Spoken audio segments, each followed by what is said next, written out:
Guys Meesho থেকে একটা parcel চলে এসেছে, তো চলো এটার মধ্যে এখন আনবক্সিং করে দেখবো এটার মধ্যে কি আছে।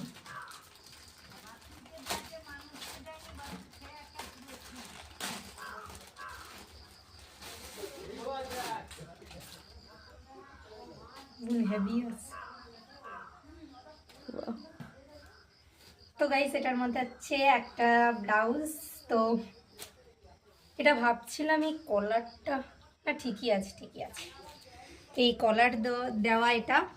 তো এটা খুব পুরো পিওর কটন, শোনা হাত দিয়ে পুরো পিওর কটন। তো এটা পুরো পিওর কটনের, ভাবছিলাম কেমন আসবে কি না আসবে, কারণ এটা অনেকটাই দাম নিয়েছে। তো তাই কত নিয়েছে? 230 টাকা নিয়েছে। তো যাই হোক, পুরো পিওর কটনের এসছে, এটা অনেকটাই ভালো এসছে। তো চলো তোমাদের সঙ্গে শেয়ার করলাম, তোমাদের এটা কেমন লাগছে অবশ্যই কিন্তু জানিও। এরকম কলার দেওয়া,